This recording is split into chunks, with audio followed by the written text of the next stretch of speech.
नमस्कार, दैनिक shift time में आप सबका स्वागत है। मैं रश्मि शर्मा, कैमरामैन शिवम भगत के साथ। रसाना केस, उस 8 साल की बच्ची का जिस तरह से उसकी हत्या की गई, उसी के चलते पूरे जम्मू कश्मीर में आकाश की तरह ये खबर फैल गई और कहीं ना कहीं ये जम्मू वासी पूरी तरह से ये कह रहे थे कि उस केस में सीबीआई की जांच हो। ये कहा जा रहा था कहीं ना कहीं बेगुनाह लोग इस केस में फंसे हैं। उसी के चलते कहीं ना कहीं समय बीतता गया और उस समय गठबंधन सरकार थी भाजपा और पीडीपी की। उसी के चलते कहीं ना कहीं ये केस ठंडे बस्ते में पड़ गया। आज ब्राह्मण सभा की ओर से एक बार फिर से रसाना केस को लेकर सीबीआई की मांग करते हुए ब्राह्मण सभा की टीम पूरी समय सामने आई है। आइए जानने का प्रयास करते हैं।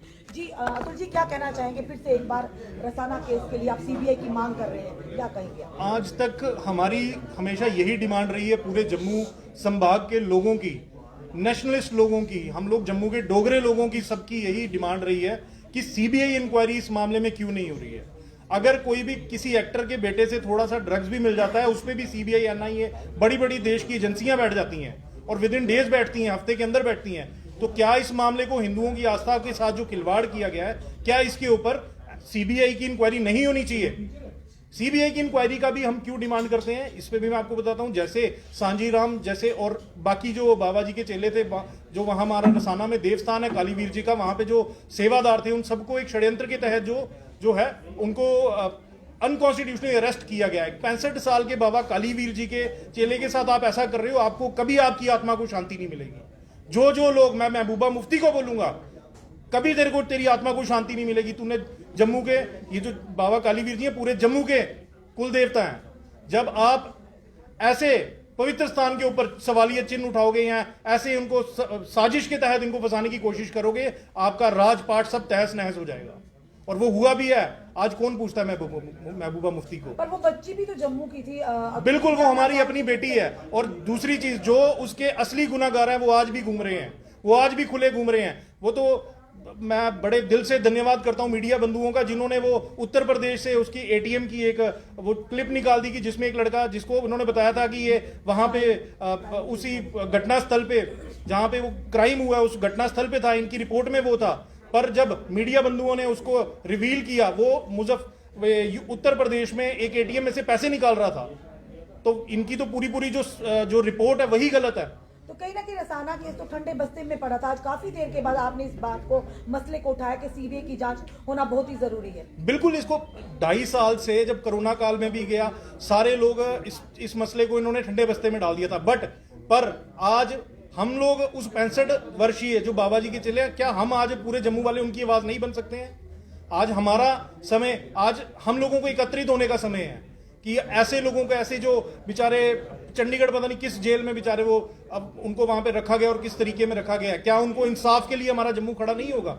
इसीलिए आज हम इस मुद्दे पे हमने प्रेस वार्ता की है कि सरकार से, एलजी प्रशासन से और सेंट्रल गवर्नमेंट से भी हम गुहार लगाते हैं कि जल्द से जल्द सीबीआई इंक्वायरी हो और दूध का दूध और पानी का पानी हो। और जो हमारे जम्मू की अपनी बेटी है उसको इंसाफ मिलना चाहिए। वो इंसाफ मिलना बहुत जरूरी है। जो असली गुनहगार जो खुले घूम रहे हैं जम्मू में या कहीं पे भी देश के कोने में घूम रहे हैं, उनको फटाफट उनको अरेस्ट करना चाहिए। आज वो बॉलीवुड के वो कुछ नालायक लोग भी कहेंगे जो बड़ी बड़ी तख्तियां लेके हिंदुओं के आस्था को खेलने के लिए वो खड़े हुए थे, क्या आज उनकी डिमांड नहीं है? आज वो लोग डिमांड नहीं करेंगे?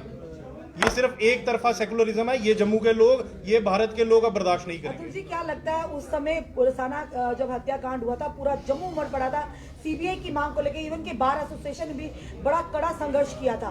पर सवाल ये है कि आज आप इतनी देर के बाद प्रेस वार्ता कर रहे हैं, क्या लगता है आपकी एक प्रेस वार्ता से सीबीआई की जांच होना शुरू होगी? देखिए, मेरे को पूर्ण विश्वास है, आप मीडिया बंधु, आपको पूरा जम्मू कश्मीर सुनता है, आपको जम्मू कश्मीर प्रदेश के बाहर भी लोग सुनते हैं। आपके माध्यम से हमारी आवाज और बुलंद होगी और एलजी साहब तक जाएगी। और कहीं ना कहीं कहते हैं ना, तिनके बिल्कुल बूंद बूंद से समुद्र भरता है। बिल्कुल, और इसी चीज से मेरे को पूरा विश्वास है अपने मीडिया बंधुओं से कि ये आवाज हमारी एलजी प्रशासन तक, केंद्र सरकार तक जरूर पहुंचेगी और हमारी जो जम्मू की बेटी है उसको न्याय बिल्कुल मिलना चाहिए, बिल्कुल मिलना चाहिए। और जो हमारे देवस्थानों को बदनाम करने की साजिश की गई है, ऐसे लोगों को जल्द से जल्द जेल की सलाखों के पीछे डालना चाहिए। चलिए किरण कुमार जी से जानते। किरण शर्मा जी, आप क्या कहना चाहेंगे इस केस को लेकर?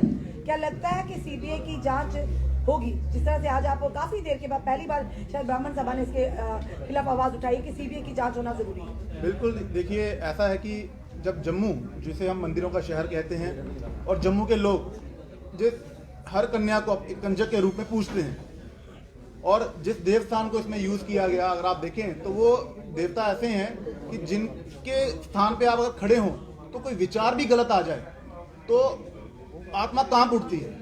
तो उस देवस्थान का जो नाम लिया गया, उसको बदनाम किया गया, तो एक कहीं ना कहीं हमारे दिल पर भी ये बहुत बड़ा एक बोझ था।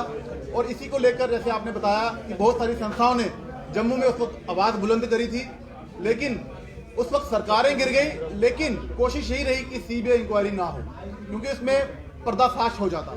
लेकिन आज क्योंकि आप सब जानते हैं कि सीधे सेंट्रल गवर्नमेंट का यहाँ रूल है, कोई चुनी हुई सरकार नहीं है और कोई मजबूरियां नहीं है राजनीति, तो इसीलिए हमें लगा कि ये टाइम है, एक ऐसा टाइम है जहां पर लोग भी पीड़ित हैं, परेशान हैं, और क्योंकि अब इलेक्शन आने वाला है तो हम ये सेंट्रल गवर्नमेंट से, यहाँ के लीडरान से, सबसे रिक्वेस्ट कर रहे हैं कि एक मत होकर, क्योंकि हम सीबीआई की डिमांड कर रहे हैं, हम किसी को क्लीन चिट नहीं यहाँ दे रहे हैं, हम कह रहे हैं कि आप डिमांड जो हमारी सीबीआई की है उसे फुलफिल करिए, इंक्वायरी बिठाइए, सब सच सामने आ जाएगा।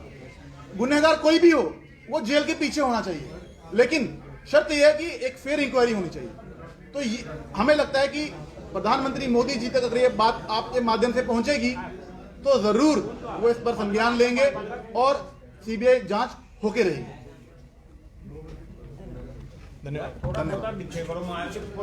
ब्राह्मण सभा की ओर से आज यही फिर से मांग के एक बार फिर से उजागर किया उस मांग को, जो कि रसाना हत्याकांड का जो मामला था, लगातार जम्मू कश्मीर की अगर बात करें तो एक आग बनकर लगातार फैल रहा था, और उसी के चलते कहीं ना कहीं सरकार भी गिर गई थी, जबकि महबूबा मुफ्ती और भाजपा की गठबंधन सरकार थी। उसी के चलते क्योंकि लगातार जम्मू वासियों की मांग थी कि सीबीआई की जांच हो, ताकि दूध का दूध और पानी का पानी, क्योंकि जम्मू वासी ये कह रहे थे कि जिन लोगों को उस केस में फंसाया गया, कि जो प्राइम एक्यूज था साहिल जिसका नाम था, अगर वो सीसीटीवी फुटेज ना मिलती एटीएम तो मे भी आज साहिल भी सलाखों के पीछे होता था, उसका करियर तो बर्बाद होता, कहीं ना कहीं उसे ये कहेंगे जिल्लत की जिंदगी जीनी पड़ती। उसी के चलते अगर वो जी मीडिया का बहुत बहुत शुक्रिया, धन्यवाद था, उस समय उन्होंने वो फुटेज निकाल के लाई, और जिसकी वजह से जो प्राइम एक्यूज था फिलहाल साहिल, जो उसका करियर तो बचा, कहीं ना कहीं उसकी जिंदगी बच गई। पर बड़ा सवाल था कि लगातार मांग की जा रही थी इस केस में सीबीआई की जांच, क्यों ये केस ठंडे बस्ते में पड़ गया? यानी सरकार तो गिर गई, उसके बाद भी जो नेता, जो लोग, जो आम जनता, जो बड़े बड़े नेता लोग इसमें बाहर आ रहे थे कि सीबीआई की जांच होनी चाहिए, तो क्यों वो खामोशी धारे हुए थे? आज फिर से एक बार ब्राह्मण सभा ने ये आवाज़ उठाई है कि इस केस में सीबीआई की जांच होना बहुत ही अनिवार्य है, ताकि दूध का दूध और पानी का पानी हो जाए। आपका क्या कहना है इस केस को लेकर? आपने कमेंट, अपने सुझाव जरूर दीजिए। इस वीडियो को जितना हो सके शेयर कीजिए, जुड़े रहिए हमारे साथ अगले अपडेट के लिए। जय हिंद, जय भारत।